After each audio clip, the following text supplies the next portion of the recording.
Hello, my name is Brandy, and I am a seer with the Divine Awakening Center.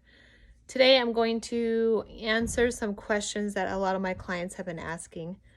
For those of you who have never met me, not only am I a seer, or also known as a medium or intuitive, I'm a spiritual teacher, so I teach people on how to heal and awaken within themselves. With that, I'm a marriage family therapist, and I love doing therapy and first responder therapy. And I always incorporate my intuition because we all should. So today was inspired by a lot of the questions my clients have been asking in relation to what's going on in the world today. And I've had to do a lot of meditation. And you guys probably have seen maybe some posts that I've been putting out there when I do meditate and connect with Mother Earth or God's vibration, or meditations to help you find peace during this time. But I had to go a little bit deeper because there's been a lot of different things about conspiracies and the Hollywood situation going on and this awakening that we're in. So first, I want to address mythology. Now, I love mythology. I love learning. I love logic, and I love spiritual, and I love being balanced right in the middle because it's very important. We are spirits, and we are physical. So therefore, I love to be and understand both worlds. With that, mythology is a set of knowledge that was once based upon fact, but over centuries, people have turned mythology and made it sound like something that's fantasy or something that can never really happen. You know, you have mythology of Egypt, you have mythology of the gods and goddesses, you have mythology about how things once were, and there's a lot of facts behind those. And with science, a lot of it has been proven. I don't have time today to go to all my resources, but the number one thing to do is build your knowledge. I watched this program called Gaia, Gaia. They have a lot of different things, from conspiracy theories to ancient history to ancient civilization, and just so many different things. And it just helps you increase your knowledge from science-based to spiritual based to both. And I love it. I love Dr. Greg Braden and Dr. Joe Dispenza and so many really educated people on that program. So awaken your mind by watching and educating yourself. Now, with that, there's this terminology, conspiracy theory, which is, I was just looking up at the definition, and a conspiracy theory is when people believe that a set of elite persons they're like involved in something, but they want to dismiss it in some way. And that in itself, just the idea of conspiracy theorist, has also been tainted. So when someone says, oh, they're a conspiracy theorist, then people are often turned off by that. Just like they once were with mythology. And if you look at spiritual teachers or mediums or psychics and how they're displayed in the media, it's the same thing. We're a bunch of interesting people, to say the least. So I wanted to get that out of the way, but let's look at the facts. So I'm not going to dive into it. I'm not an expert in this area by any means, but I feel like I need to address it because people are like, why is it coming out? Why is this coming out? Well, if you think about Hollywood, and people have been saying there's a lot of children violence and aggression going on, and rings and so forth. But if you think about it, if you look at we'll call myself and other people, common people who are not in the elite, people who are not from Hollywood. And if you look at the crime data and the crime rate, there are people who commit crimes on the lower level. So does it surprise me that there might be this ring going on in Hollywood? No. It doesn't surprise me on many levels. Number one, it happens on the normal streets of normal cities all the time. That's why you'll hear in the news people like teachers or the people in a position of power who've been arrested for the crimes they have committed against children. So it happens every day, but the elite, they have more money and ways to come together to possibly put together a ring. So if you look at the facts there, could it be true? Absolutely. Do you know, are the facts there? They could be hidden, but I'm not surprised. So just looking at that, I'm not surprised. I'm not surprised that that happens, since it's something that happens in every state that I can think of, right? Just look at the crime statistics from murder, rape, child abuse, child pornography, pedophilia. It happens day to day in normal life. Therefore, Hollywood is they're normal people who have money, so therefore it most likely is happening there, right? Okay. So, and again, it doesn't mean that everyone there is. Statistics also show that 2% of the population, especially in America, I can't speak for other nations, but 2% of the population is bad. And what I mean by bad is they are the ones that commit the crime, that make bad choices and stuff like that. So just keep that in mind. Is could it be real? And if so, what are you going to do about it? I mean, we're in a moment of awakening. They've been talking about that, right? So I want to talk about that really quick. So we have been in a I have this board to write. I'm not sure if I'm going to write on it, but we're in a trauma era right now. We'll just not do the video. Do that. So we're in a trauma era right now, and in the trauma era, that's been war. It's been everything I just mentioned before of child abuse, domestic violence, and we've been in that trauma era for centuries, right? And with trauma comes trauma. So there comes anger and shame and guilt and fear and so much more that people with trauma feel like they're not good enough, or they repeat the trauma. So they are traumatized by someone and they go ahead and apply that to someone else. And next thing you know, we have a trauma circle going on, right? And everyone does it to one level or another. So that's the era we've been in. Right now, we're in a healing era. In order for healing to happen, we have all the stuff, all the dark stuff that's been here. It's not a surprise to me. It's not the end of the world because these things are coming out. They need to come out so we can start to heal and stop this cycle from occurring. I call it the devil's loop because it's something where you repeat a cycle and you repeat. You know, that's why they say someone who's been abused as a child has an increased chance of abusing their children if they don't deal with that seed of abuse that was planted in them. If they don't work on the healing attribute of that, if they don't work on forgiving themselves, forgiving the other person, and work on healing. And forgiving doesn't mean it's okay. It means, we don't have to live this way. So we've been in a trauma era where we kind of repeated the behavior from one person to another, and it's been generationally handed down. So now that we're in the healing era, we have to see what we're healing. So do we want to live a lifestyle where this stuff happens? No. So in order for us as individuals to stop it and get into the awakening era, and pretty much if you move from the trauma into the healing and into the awakening, that's just how it works, right? Any person who says they're awakened had to work through the healing process. And anyone that says otherwise, well, I would like to believe them, but we've all been traumatized in one way or the other. So we're in the healing era. So that means we need to bring up all the stuff that's causing us to live what I call the devil's loop, of a place of sleeping, a place of not knowing, a place of repeating. You see it in the domestic violence, individuals are victims of domestic violence where they will be with someone who abuses them, and then they finally leave to get back into this similar relationship with someone else, and they repeat that cycle because they never go inside to heal and understand why they thought that was healthy in the first place. But again, it's how you're treated, right? So if you grew up in an environment where your parents are yelling and abusing each other, that is a seed that's been planted, and then you tend to repeat that. And so in order for us to get to the awakening, so often people will say, well, we're in an awakening period. Yes, we are. But what do you do with that? Like, you're not just going to wake up one day and all that pain is going to be gone. You have to work at it. And that is the scariest thing that a lot of my clients, and even myself, have had to face, is the pain that was caused to us or to you. And heal, and truly heal, because when you can love yourself, truly love you, and do the forgiveness, it's so much easier to love other people.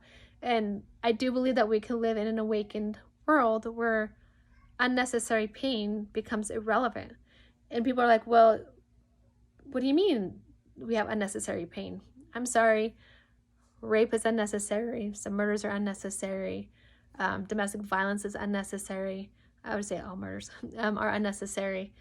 And some things that are just going to naturally happen, car accidents, natural disasters, those are things that I believe are naturally going to happen through the cycle of life, right? So there's unnecessary trauma, and then there's like going to war to fight over, like, I don't know even what the causes are. If you look, I mean, you can look back at what the causes were, whether it was for oil or for land or for this or for that, but a lot of people blindly go in. And so, but again, we have to go deep and answer those questions within. So we are currently in the healing era, right? And I don't want to talk about, because so many people talk about light versus dark, shadow versus light, and evil versus good. So I kind of want to talk about that. And I call it like almost like a bell curve. And so you have what I call light beings, right? Light beings are those spirits that are in God's vibration in the different planets or dimensions and heaven, whatever terminology you want to name it, right? So those are light beings, and they can see very clearly. They're very awakened, so they can see us, they can see other dimensions and other planets, and they're pretty balanced. And then you have the human light, and those people who strive to be awakened and do good and love themselves and love others and want to be awakened. And then you have the human, this is what I was going to write down initially, the human ego, right? And the ego is just some of our shadow attributes. Sometimes the ego has stepped in to help protect us from aggressive people, and that was our only way to survive, was to either retreat or fight or whatever the case might be. And so then again, you have the light, which is in heaven, then you have your human light, and then you have your human balanced, which is like between the shadow and the light, where you embrace. And I would like to think that I'm that person. And what I mean by that is someone who is aware that there's good and that you can embrace that, but they're also aware of their shadow attributes. So they know it's okay to get angry and upset, and that there's trauma that exists, and certain things are just not okay. But certain things are okay. And it's a constant battle to balance that, the spiritual side with the human side. And then there's the dark ego, where people project blame onto other people and cause pain to other people because it was caused to them, and make some excuse to have a certain behavior. And then there's evil, and evil to me is human and man-made. Me personally, and no offense to anyone who does believe this, and that's okay, I don't believe there's a devil over you saying, hey, you need to go and murder someone or rape this person or beat this person up. Like, that's our trauma speaking out. And sometimes it goes so dark, it becomes evil. And so you have the extreme evil, the person who does those extreme things that I personally don't believe are necessary.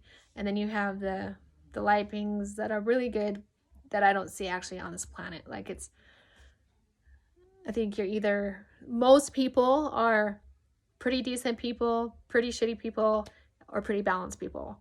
And in this state of awakening or healing, we're working on being that balanced person, where we embrace when we're frustrated, embrace when we're mad, embrace our sadness, because even in natural trauma, when we lose someone we love, it's hard, it's sad, it's emotional, it's scary. But to embrace them instead of run away or push them down is an awakening state versus being ran by your emotions. So, and then the evil is an outlier, right? Again, that if you look at statistics, it's 2% of the population, and of that population, probably 2% of those are the evil ones, right? And there's a lack of accountability. So that's why a lot of this stuff is coming up, is because we're in the healing, and you cannot heal. Ask any spiritual person, spiritual healer, or mental health therapist, or anyone who's trying to help you heal. You can't heal unless you know what you're healing. So all that crap has to surface, all the things that we've been hiding from as a society, to pretend that this stuff isn't happening, or to pretend or be desensitized that it's just in the movies, that there's these biological warfares only in the movies, or only in other countries. Well, we as a nation need to come together to bring this stuff up and to see the truth. So with that, things are going to come up. And what can you do about it? And my number one thing is educate yourself. Know the facts. Don't be ignorant, because that's really what keeps us sleeping, right? And sometimes you have to use your intuition, because there's so much out there. If you look at the Sphinx in Egypt, they talk about, you have one theory that says it has been there for 15,000 years and was created during the time of religion. And then there's some science out there that talks about how they did some scientific research that the Sphinx was created when there was a rainforest in Egypt. And a lot of people won't change the other theory because it doesn't match some other things. So what I'm saying is there's scientific facts out there that can change our reality. But we have to ask, why are we afraid to change? Why are we afraid to see? Number one is maybe we don't want to think that we turned our heads and ignored it. That we don't want to believe that all these children are being abused, and that we're pretending like it's not happening because it's not in our front door. But maybe there's people that we at one point aspired to be that was in that yard. I don't know. But we have to stop putting our heads in the sand and see the facts. Don't believe everything that you read or see. Go inside and feel it, and feel that truth. It's not just coming from up, but it's coming from all directions, right? Even our own stuff. I've told my clients before March, we have to put all of our fears on the table. We need to address those fears if we're going to awaken and if we're going to heal. So there are 3 things that I highly recommend you do aside from knowledge, and share your knowledge and have these conversations and be open-minded, because everyone's perception is going to be different. It doesn't mean they're necessarily wrong. So you have science and spirituality. I like both, and there's people who believe I shouldn't believe in both because they don't make sense. And there's some that do, and some who are very spiritual, religious, and some who are very scientific based. But I believe in a combination of both, because there's just so many different species out there, right, of humans. So the 3 things that I would say that you can do right now is, number 1, meditate. Get to know yourself on a higher level of consciousness. Who are you? Get those answers and go deep and heal. Meditate. Number 2, eat right. You got to eat right. Take care of your temple or your tool that you have on this planet right now. And 3, exercise, right? Exercise, yoga is pretty amazing because it helps you awaken your mind through breath. And even that, it was at some point deemed crazy, right? But meditate. Those are the 3 components to work on yourself. But through those, you have to heal. That means you got to dredge up all that gunk that you're holding inside, put it on the table, and start working through. And a lot of my videos are simply about that. I do a lot of YouTubes. Well, I've started to do meditative YouTubes to help you face some of these scary things, so that you can be in the era of healing, so that our children can be in the era of awakening and true awakening, seeing the light in the dark, seeing that heaven is on earth, or we are one, and that we're all vibrational beings who can live pretty joyful lives. And I love, my daughter said, I don't like to always be happy. I don't always like to be sad. And I said, then just be present in the now. But even with my kiddos, and I have a lot of them, is I teach them as each day goes to heal each day, so they're not carrying that baggage with them for another 20 years. And I don't think you can give your kids enough tools to be the healthiest versions of themselves that they can be. And that's what I hope for you out there, is you can listen to these theories and conspiracies, and a lot of them are probably true. So if you see something happening, of course, stop it. Have a voice. Don't be the one that perpetrates it or keeps that double loop going. Be awakened within yourself. Step into the healing era and work on healing all that crap that you've been holding on to, and know that you don't have to be always happy. You don't always have to be miserable, but you can be just present. And I send that to you. I don't know what my next videos will bring. If you know me, I do videos based off my intuition. That means my prayers or my meditations. I listen to my guides or my higher self or God's vibration or Mother Earth, whatever you want to call it. And then I'm inspired that way. So I hope that answers some of your questions. That was a lot, and I'm already over. I didn't want to go over 15 minutes, and it's already 20. So again, remember, we are leaving the trauma era. We're entering a healing era, which means we have to dig up all that garbage. That's what we can do to pass it forward. If we lead by example, so will others. If we see something that's not right, speak up. If you are the problem, which I know we all have been at some point where we're a butt face to someone, only we can start changing that and correct our behavior. And meditation will help, because like Einstein says, you have to be one level of consciousness above the consciousness in which you've had that behavior. So if you're a butt face in one level of consciousness and you don't want to be that butt face anymore, then you got to come up to this level of consciousness in order to see other options of responding and still having a voice. And one more thing. I was watching a show about primary colors with my kids, and some of these things about the control from the media into TV, which I know there's truth to that. I'm like, oh gosh, is this going to be an okay show for my kiddo? But anyways, I was watching primary colors, and blue and red make purple, which I think this is cute. So red is your root chakra, which keeps us grounded to Mother Earth. Blue is our throat chakra, which is very important for us to have a voice. And it's very hard to have a voice if you don't know what your voice is, right? This is what healing is about. Bring those two colors together. It's your crown chakra, or your third eye, which is purple or lavender into white. That's when the awakening comes, right? So being able to understand yourself will bring you to awakening, which will bring someone else to awakening, and so forth. And then that double loop stops and becomes a God's vibrational awakening. So I hope this message finds you guys well, and bless you all to be.